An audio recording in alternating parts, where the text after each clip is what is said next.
Broadcasting live from the Business RadioX studios in Phoenix, Arizona, it's time for Phoenix Business Radio, spotlighting the city's best businesses and the people who lead them.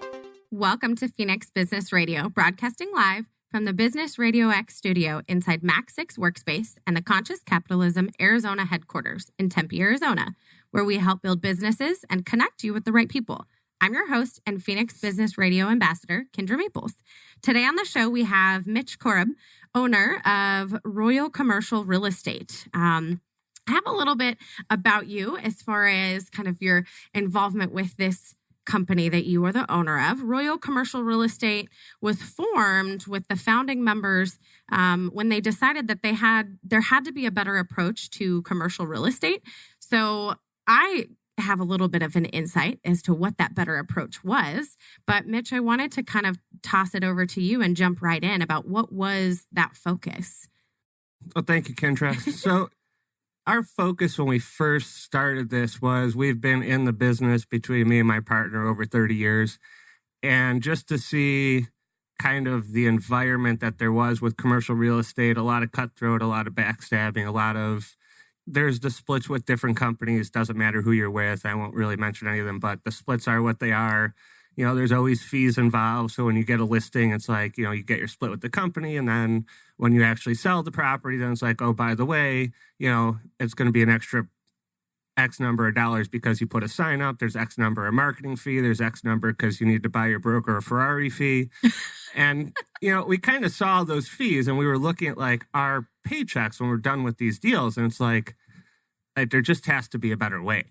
So our whole focus was to make it an agent-friendly environment where there is no cutthroat, there is no backstabbing. It is a true split where whatever we tell you your split is, that's just the end of the day of the split. We'll take care of the signs, the marketing expenses, all that. That comes out of what the cut is. So it's just more of a family-friendly environment type of deal. So it's a lot smaller. Everyone gets along. It's just laid back. Just, there's no micromanaging. It's, do your job the way you think you need to get it done. Yeah. As opposed to me telling you how to get it done. And everything that I've read about it, it says that it's very much that individual approach. So kind of every case, every situation is different and unique.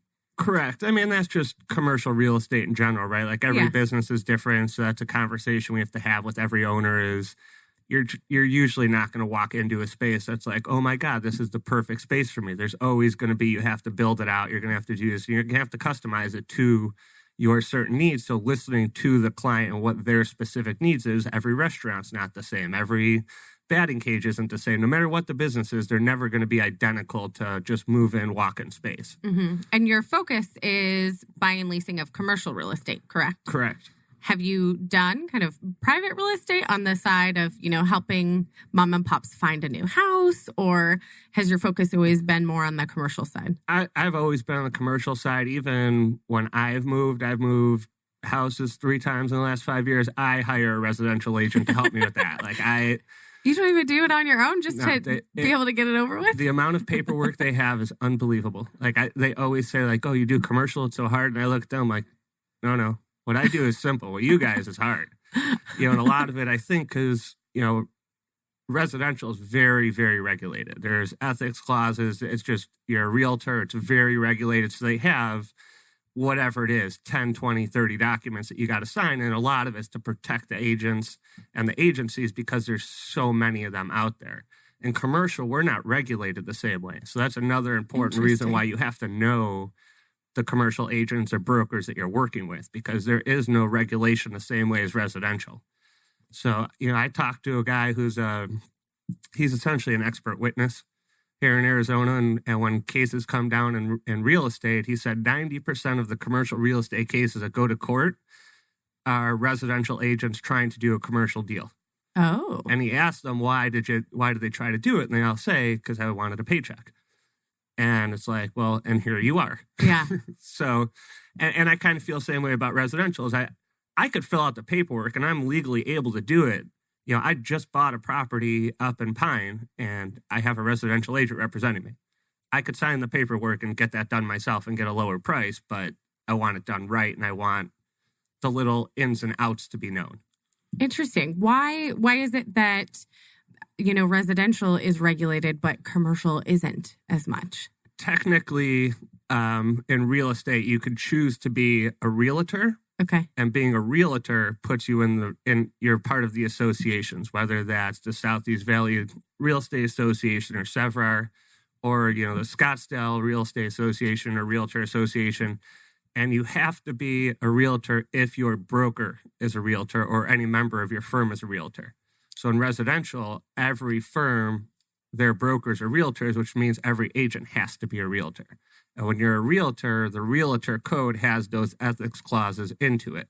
Whereas if you look at commercial, I'd say 90+% are not realtors. So they don't have that ethics clause involved. Now, you should have that ethics clause anyways in your head and do the right thing. Yeah. But it's not mandated a certain way. For us, in residential, you have a boilerplate contract, right? And you just fill in the blanks and every single one's the same. In commercial, I've done so many deals. I've probably looked at 50 separate contracts, like different formats of contracts. So they're not all boilerplate. They all say the same thing. Yeah. But it's not boilerplate where it's like fill in A, B, C, like I could do it in my sleep. Because some of them, I just get a new contract. I'm like, okay, got to read this one over and make sure that everything's in here the same way it is in all the other ones. And it is. They're just in different places. So the fill in the blanks are in different places. And you just got to be a little bit more careful that way. Gotcha. So is the training and the background and classes and things like that to get to where you are, is it very different when you're doing residential versus commercial? So... Or they some of the same? If you have an Arizona real estate license, you can do either one or both if you choose. You're licensed, like I could do my own houses. Okay. I could go help you buy a house. I wouldn't recommend that to you, but I could. I don't know where I want to buy my next house. Right, but I'm legally allowed to represent you in the residential field. Okay.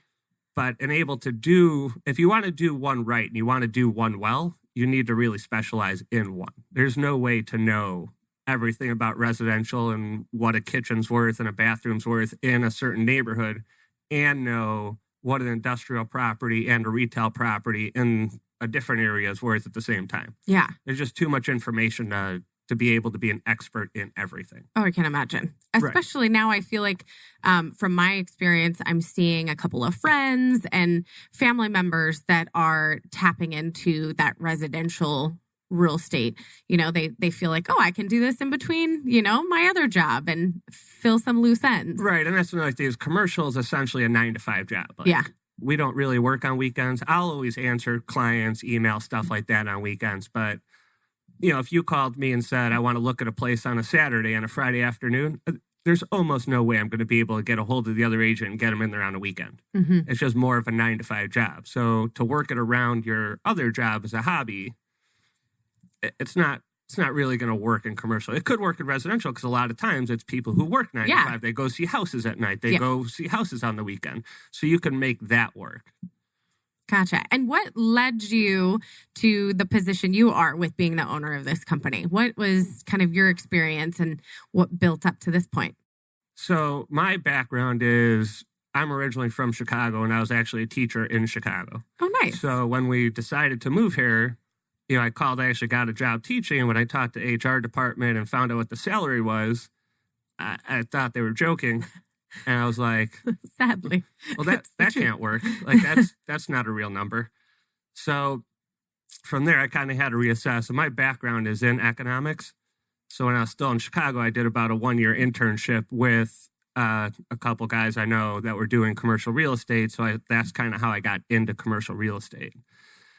Then when I moved here, I was super fortunate that my mentor back from Chicago, he started in REITs, which are real estate investment trusts. And those are people that are doing 30, 40, 50, $60 million deals where they're looking to buy a grocery anchored shopping center. So a Fry's with the entire shopping center. So I just got to learn a ton from him. I didn't really know anything at the beginning, so I would just sit there on phone calls and just listen to him talk to the other agent or talk to the owners or talk to whoever it was. And I just really learned that way of just how to get it done. And then, I kind of transitioned from that into more of the local market because those are really, really big deals. Those are gigantic paychecks, but, they fall through a lot and it's one a year or whatever it is. So I just went more into the consistent stream. So when I was down here, so when I started doing the local market, it was just seeing a lot of those like smaller paychecks, the amount of money being taken away out of the, total of the check. I mean, I can give you an example. Pretty much the last one I did was I bought a place for a guy for an office space. He wound up buying too much space, and he knew that.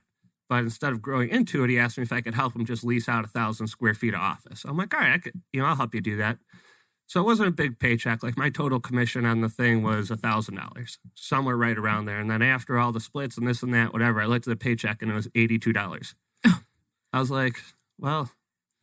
So you're not doing it for the paycheck. Right. So I'm not a non-for-profit here. So I got to figure out why this is. And I was talking to my partner now, Robert Poe, about it. It was kind of the same mentality. So we kind of have that as the background for the company is when we tell you what the split is, there's no hidden fees behind that. Mm-hmm. Nobody signs up for an 8% split. Yeah. So that wasn't my agreed upon split. It's just after all the hidden fees behind it. When they're huge paychecks, like you don't notice $500 here. But when they're smaller and you tend to notice it, that's kind of what led me here. Awesome. And then what led you to partnering with Robert? I know he's not in the studio with us today, but how did you guys get connected and start this? So the last brokerage we were at, me and him were, we just always got along. We have very similar views on commercial real estate in general, our backgrounds on it, our ethics on it. And that's probably the most important thing is how we view it and how to be upfront about everything. Never take the shortcuts on anything, never try to hide any information.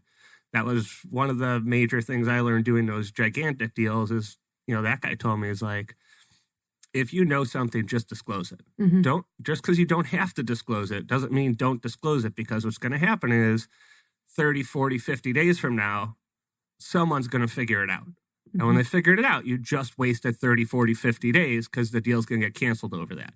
You'd rather not start the deal than waste that amount of time to have it canceled at that point.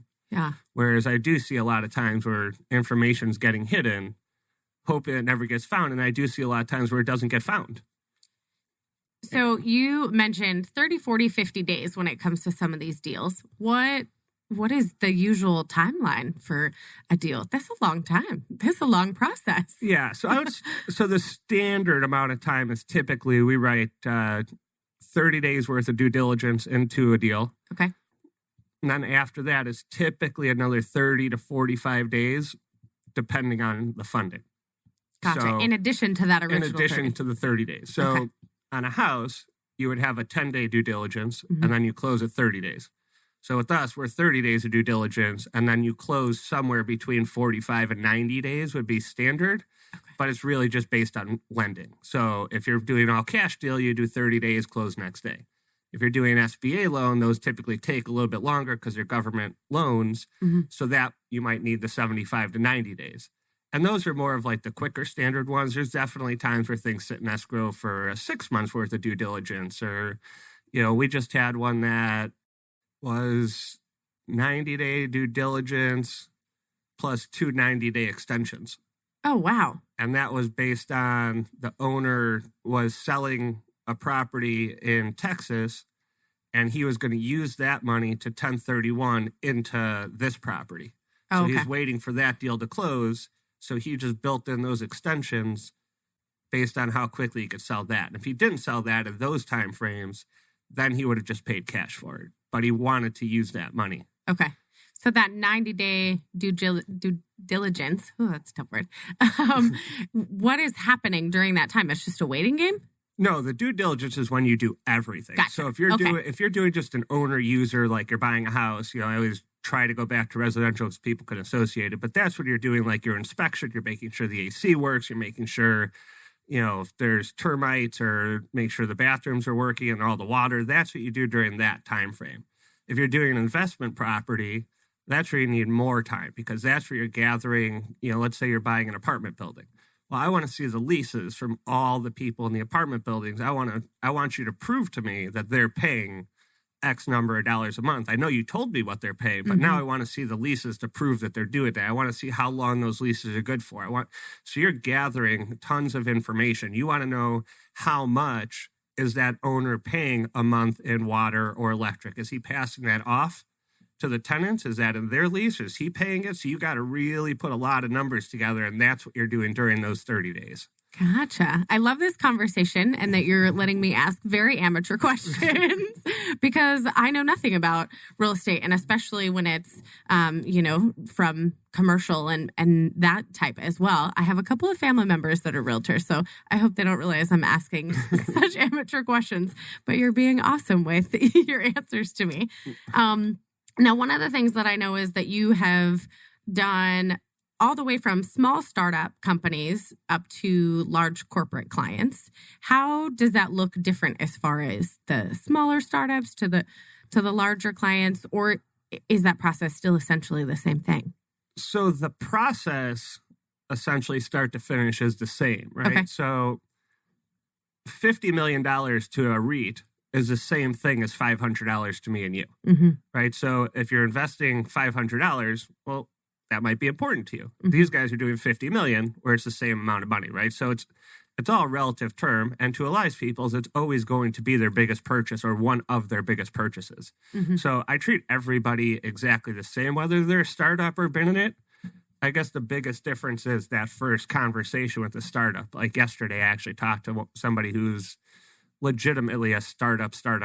Like they have this great idea, and it's going to be a great business and a great location. They've just never had any experience in that field before. Oh, wow. So it's like they don't know how much money they could actually make doing it. They don't know how much money they could do if they did it a certain way. They don't know how much they can afford in rent.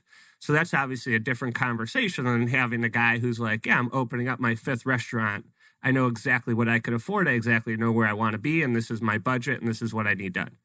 So the beginning conversation's different, but the process is relatively the same. But that's what's unique with you guys, is that you do focus on the individuals in that situation. So, a lot of people, especially owners or people who do well, they're not even taking that phone call. If they do, they're going to give you like, here's what you need to do, and then they never follow up with you. Gotcha. Whereas for me, it's not so much about, I know it's going to be a small paycheck because it's a startup looking for small retail space. It's still a client that I could help, grow their dreams and get done what they want to get done. Yeah. So how do you set yourself apart with other companies and other brokers so that people do know the individual take that you guys have on working with folks? I think with us, it's just a matter of networking. We have referrals, just tons of referrals. The amount of time that we spend with clients is probably more than most people do, as terms of an individual, because we don't have a lot of teams working for us. So it is the individual has to take care of almost everything for themselves. You get to some of these teams, and I've worked with a bunch of these teams, and they're great, but it's you send out an email, you get a response from person A the first time, they respond to you, you respond back, then you get a response from person B, then you get a response from person C. So it's a lot less personal. It's more of a business transaction. So having this experience and, talking about this commercial real estate and the process you've been through, your background, though, you mentioned that you have an education background in economics. Has that helped you in this situation with understanding the economy and the change and the growth? Well, I think where it's helped me the most is twofold. One is with my clients, it helps me educate them, whereas I have the background in that to know how people learn and what they need to hear and what they need to see versus just dumping them a ton of information, being like, read this on your own time and get back to me. Yeah. And some people are good like that, right? And some people need to hear it and some people need to see it. And you can get that feel because of my background. Like I've talked to so many people and taught so many people that I know what certain people need to hear or see or say or whatever. So I can communicate a little bit better that way. And the second one is kind of part of why I started this firm is I like growing new agents and teaching them how to do stuff. So I have some agents in my office, they'll call me, be like, I don't know how to do this. I don't know how to do this. And I'm more than happy to sit there and spend as much time as they need to teach them how to do it the right way. Whether that's writing a lease or writing a contract or talking to a client or coming to a listing meeting or, whatever they need. That's fantastic, though, because you're taking the time to build these agents that maybe are newer to this. How many agents do you guys have that you work with? So right now we have 6. 2 of them were brand new to the industry when they started. 2 of them were transplants here from out of town. And I'm actually working on a relatively large team we're looking to bring over. So, nice. You're bringing them from somewhere else? Yeah, from another agency, hopefully. Oh, so you're stealing them. Well, that's kind of how the business works. Is Yeah. If I can give you more, it's essentially a pay increase, right? Yeah. And I'm not going to sit there and micromanage you and tell you have to make X number of calls a day and X number of calls a week and X number of appointments a week. If you want to go golfing 5 days a week and you're hitting the numbers that me and you talked about at the beginning of the year and you're happy with that and we're both happy with that and you're hitting that, then good for you. Nice. This sounds fantastic. Right. Good for you. So during that process and that negotiation process of bringing new folks on, what do you, in that conversation, do you have like your points of why they should work with you and why they should join you and Robert in this journey? Do you have kind of your, yes, like, this is yes and no. It's more of like, why are you looking to leave your company? Mm-hmm. And how can I make that happen for you? So as me and Robert, we're not publicly traded. We don't have like, SOPs all over the place where you have to fit certain check boxes. It's just me and Robert. Yeah. Right. So like if you do something that's not ordinary or that's what you need to get it done, well, we could sit back and go, you know what? That'll work for us. Like we can make that happen for you. Now we can get that done. Gotcha. And then what about, you said you have 2 newer folks that are completely new to the industry. Right. So when they started, now it's been about 1.5 years. Okay. So when they first started, it was obviously like brand new to real estate. So no residential background, just straight into the game. And it's just a lot of learning as you go and ask me questions. If I sit there and give you our PowerPoint presentation on something, you're probably not going to be able to translate that into the field. But when you're in the field and you don't know any of that, then just come to me. Yeah. And then I can walk you through it page by page, because then it's something that you can apply and it makes sense to you, whereas the next time you can apply it and it'll make sense again. Mm-hmm. So for those agents, I'm around 24/7. Whenever they have phone calls, whenever they don't know something, I try to help out as much as I can, and I'm just there to help them and teach them and be around. That's awesome. Were you nervous in the beginning with bringing on staff these partners that had no idea?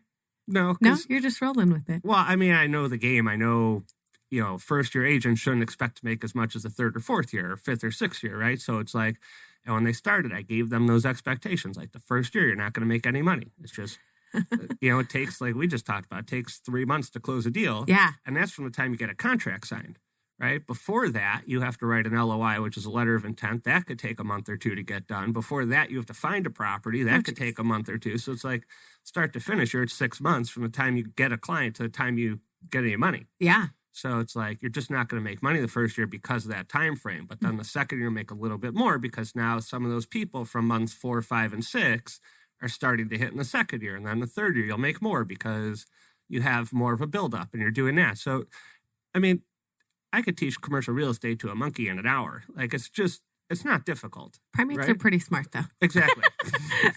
But it's just not a difficult thing to do. It's more of, you have to be willing to work hard, and essentially like any sales job, you have to prospect. Mm-hmm. That's 90% of it is prospecting. In terms of how to treat clients and how to be ethical and how to get deals done, it's just not that difficult. Yeah.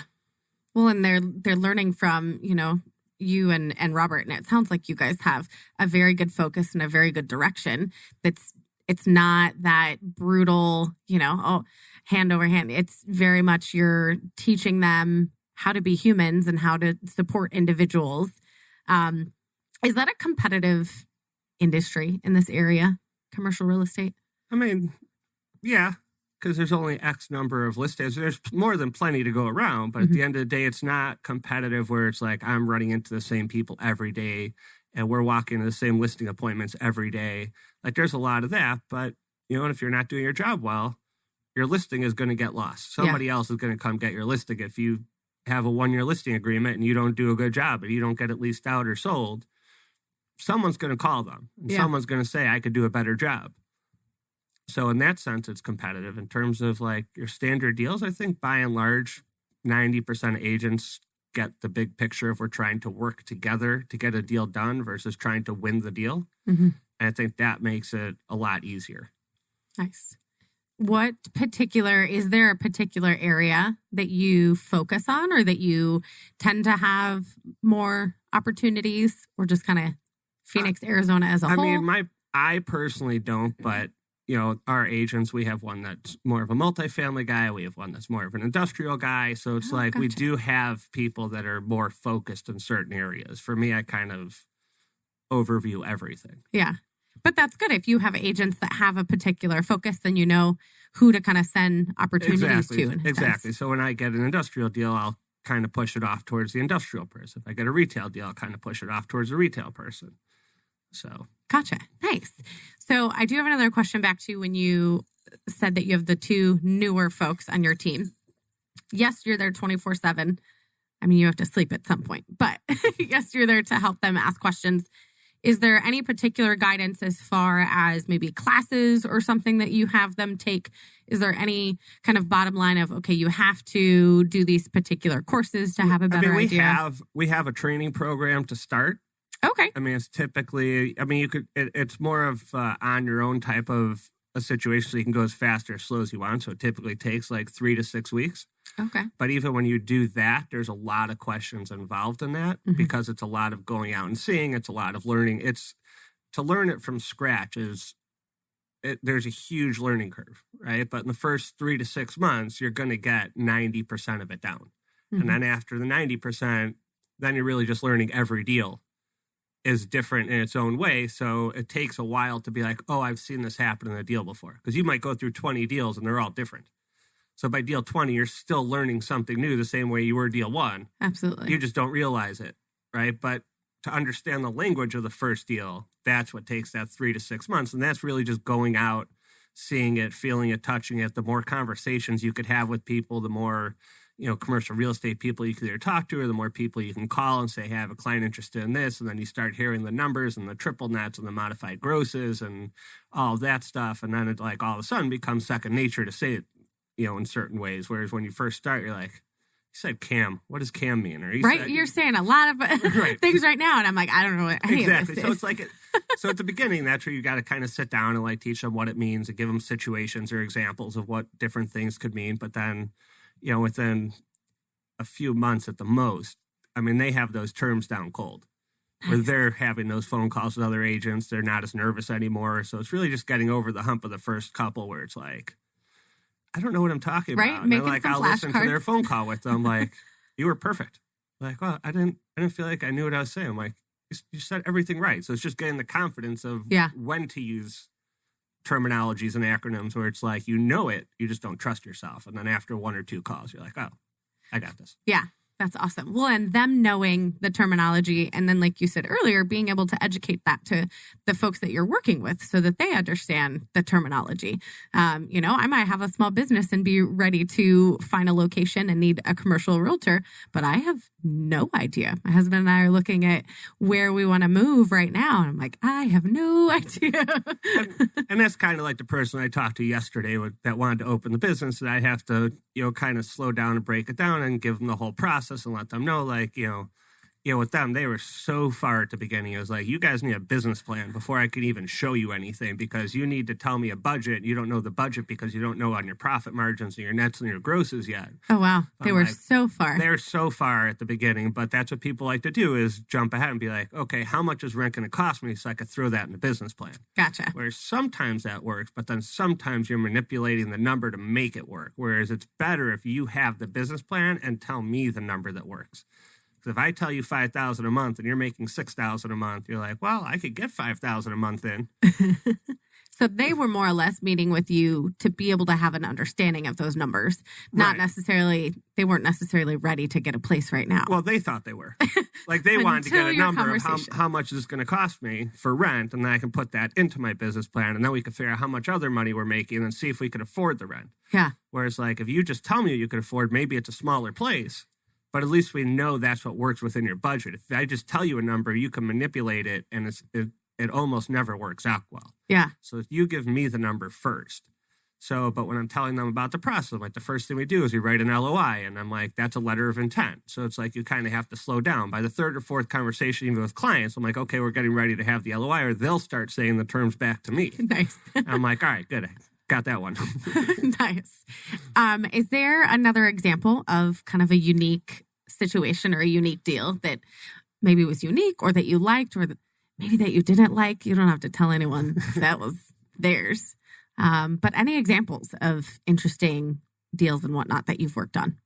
I mean, that's a unique one. The conversation the other day, because I would have thought that by the time people get to you, they kind of have their ducks in a row and they're ready to go. I mean, if there's startups, a lot of times it's what level of startup are you at? Are you at that level, which is like beginning? Are you at the startup where you've talked to the bank and you're just kind of formalizing? Are you doing a franchise agreement where it's something like that? So, I mean, unique wise, I've just done so many. I probably can't think of any off the top of my head. They're all unique. They really are. And I think that's a big difference with commercial and residential, and probably why I got into commercial besides my economics background is I just can't walk around a house with someone and be like, man, everything's perfect, but the paint is wrong.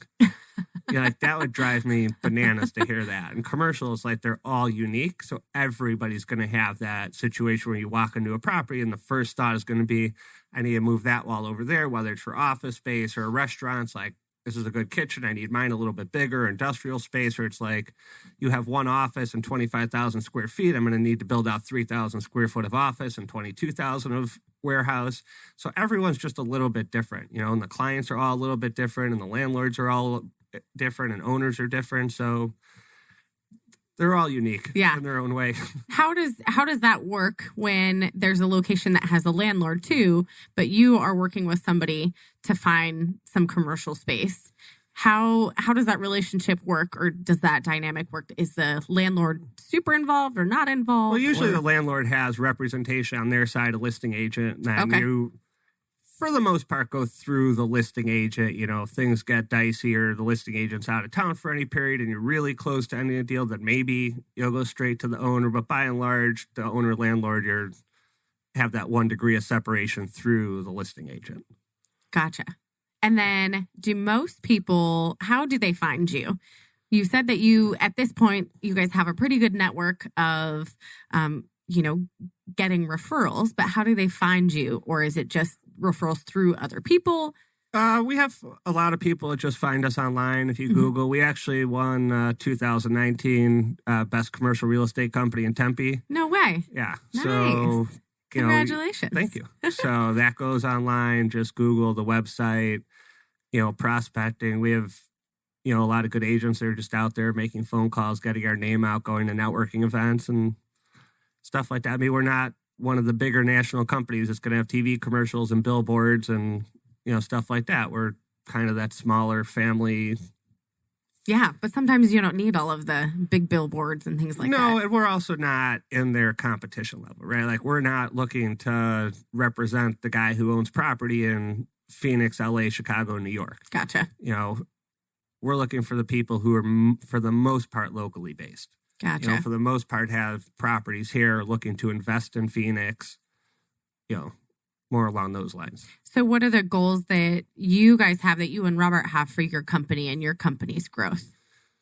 Our goals are always, to grow it with good agents. And that's kind of like the team we're looking at. Is we sat down, we've talked to their team leader a few times, and just they're online with like our ethics, our standards, our goals, and really to just help them grow. That's kind of why they're looking at us as their move, is we could help them grow more than the bigger firms can. Mm-hmm. I love that. And I want to make sure I hit on some of the other questions that I have from your notes before coming in here today. So one of the things that I have here is, what services do you guys offer at your company to the CRE buyer, lease and seller? What does CRE stand for? Commercial real estate. Okay, just checking. I figured through the conversation. So really the only thing we don't do is property management. Okay. That's a whole different animal, and that's something we just don't do. But we do buyer rep, tenant rep, we do landlord rep, we do owner rep. So we do both sides, buy, sell, leases. Nice. A one-stop shop. You guys have it all. Yeah. We got somebody who does everything. I love it. So are there any other things that you want to kind of bring up in our conversation that maybe we haven't touched upon? Or if people are listening, what are those messages that you want to get out to them?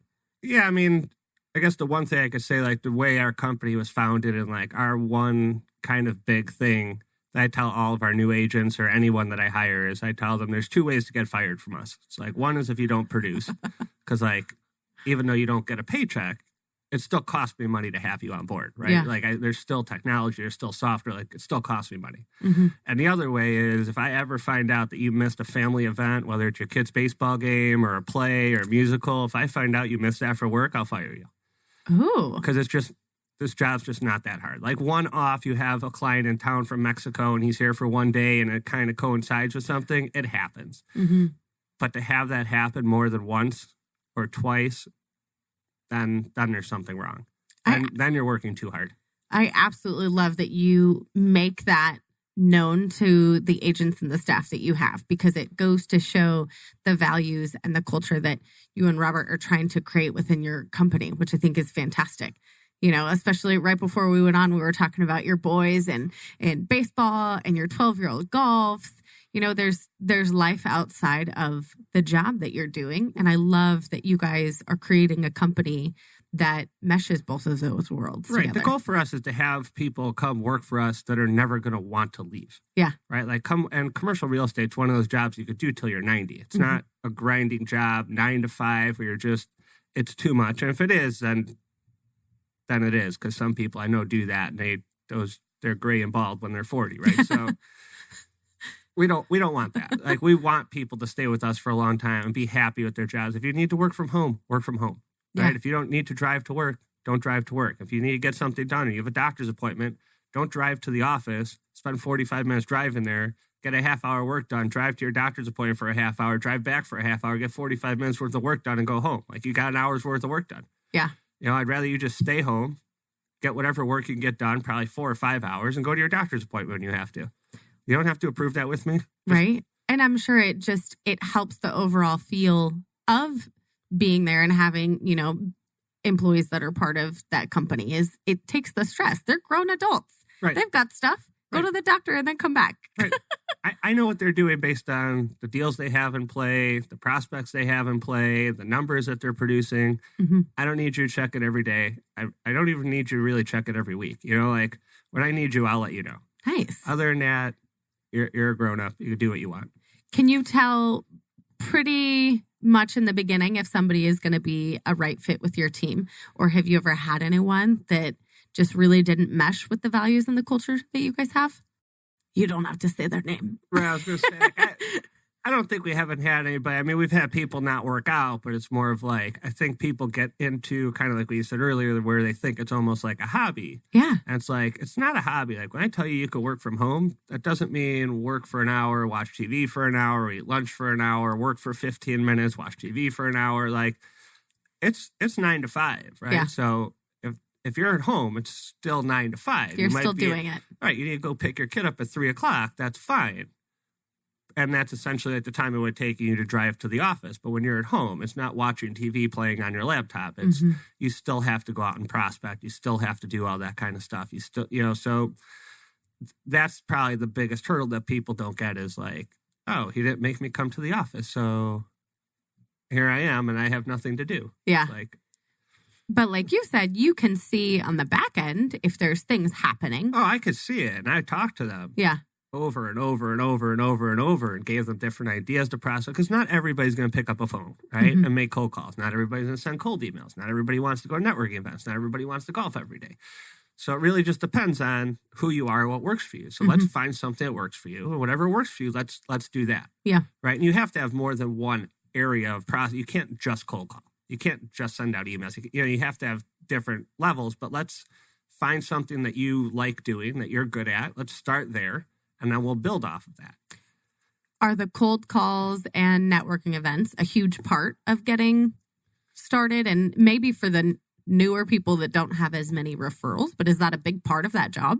Yeah, I mean, I would say, it's a tried and true method. It's kind of going away a little bit more, slowly because obviously with the internet expanding, if I need commercial real estate, I just type in commercial real estate Phoenix and see what companies pop up. Yeah. Cold calling is the same as it's always been, right? Like you need timing. So you need to call an owner that's looking to sell in a short time frame. Because if you called him 3 months ago, well, maybe he wasn't looking to sell 3 months ago. But now you called him and he is looking. So now it works out. But you don't know unless you pick up the phone and call. You don't know unless you send that email, right? Yeah. You don't know unless you door knock and go to these business owners and introduce yourself and say who you are and build that relationship with them. So it's like you have to be out there doing something. Yeah. So when you say cold call, you really mean you're just picking up the phone and you have no idea if that business is going to sell or move. It really is a complete cold call. Right. I mean, you know what you're looking for, right? You could build your list to being like, I'm an office specialist guy, right? So I'm going to call every office in Tempe that owns their property and see if they're looking to sell it. Gotcha. But I have no idea if they actually want to sell it, no idea about any of that. I mean, I could go door knocking to every office and just introduce myself, let them know who I am, a little bit about myself, and that's a much better way than cold calling. Mm-hmm. But when you're talking about a numbers game, you can make 50 cold calls in 2 hours. You can't knock on 50 doors in 2 hours and build that relationship and talk to people. So it's just, which avenue do you want to go? And maybe one day you do one, and maybe one day you do the other, and maybe one day you follow up by doing one. So it's just a matter of going out and prospecting and how to get that done. How much time does that take? Like, is there a percentage of your day or your week that's just dedicated to looking for new prospects? Almost all of it. I mean, when you're working on a deal, you can kind of be a little bit more reactive to what's going on in that deal to know how much time you need to put into that deal. So to show somebody a property or to do a tour of a property if somebody's coming to see one of your listings, obviously that takes out of your day and you just have to do it. But you can't set ahead of time like 20 hours I'm going to do this and 20 hours I'm going to do that. What happens if for 20 hours you don't have tours to do? Yeah. Well, you're not going to just sit there and do nothing. You should always be thinking that prospecting needs to be done all the time and everything else kind of flows into the day. And you just have to stop prospecting for a couple hours to go do a tour of a property. If, a contractor and LOI comes across your desk, again, it's just not that complicated to read these things and scratch off what you need to and send them back. So to get that kind of stuff, even to write an LOI, it's just not complicated. Everybody at every company has their own boilerplate one. So you're really just filling in new dates, times, terms, and names. It just doesn't take that long. So take a half hour out of your day to do that. The rest of your day should be prospecting. And maybe one day you have 5 of them to do. Okay, so you take 2 hours out of your day, but the rest of it should be prospecting. But it seems like for the most part, every day for you is going to be completely different with prospects and paperwork and your LOIs. See, I'm learning the lingo. There you go. See, less than a day. I mean, that's probably I can assume from the outside that to me, that would be the part of the job that I would like the most is the flexibility. It's different. Every day is going to be something new. Right. So for people who do block scheduling, it's really, really hard. Yeah. Because to say every Tuesday from 11 to 12, this is what I'm doing. It's not going to work. It just doesn't work, right? So, I mean, it might work and you might be able to schedule around it, but I just find that for me, that's almost impossible. So it's like on a Tuesday, I might schedule prospecting from 9 to 12 and calling or going out, meeting people, whatever it is. But if I have a client that wants to submit an LOI or I need to talk to a title person for a contract, like, okay, then if I'm out door knocking, I'll sit in my car and I'll get that done. Yeah. And then, okay, so I took a half hour out of my door knocking time, but now I was able to do 2 things.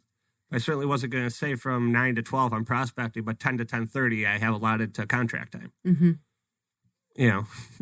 I like that. So I do have a question about, like, right now, you do have that background in economics.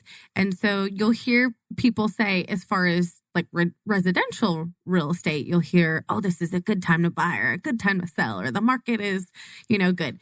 Does that happen with commercial? Or is it just kind of, it's the same all the time? Or do you have these ups and downs as well? There's definitely the ups and downs, right? But that kind of comes back to one of your earlier questions about like different sectors and specialization. So, if you want to talk about like the investment market here with apartments. So 3 years ago, you were able to get those at just average, probably a 7.5 cap, which is your rate of return. Okay. In California, that time ago, you were probably getting them closer to a 5 cap for your rate of return. Fast forward to now, in Phoenix, you're looking closer to like a 5.5. And in California, you're looking at like a 2.5. Oh. So when you're getting 2.5% return on your money, it's not as good of a time to invest as if you're getting 5 or 7%. Mm-hmm. So we're still better off than California in that way, but we're certainly not as well off as we were 2 or 3 years ago. Mm-hmm. So a lot of the investors are like, well, why would I pay to get that 5.5 cap today when I could have got 7.5 2 years ago? It's like, well, because now we're not 2 years ago, right? Yeah, times are changing. Right. Eventually that's going to fall off because that number is going to get so low. People are going to be like, well, I'm just not going to invest anymore. And then it's supply and demand. So if nobody's investing at those numbers, you have to bring it back up to a number that they will invest in.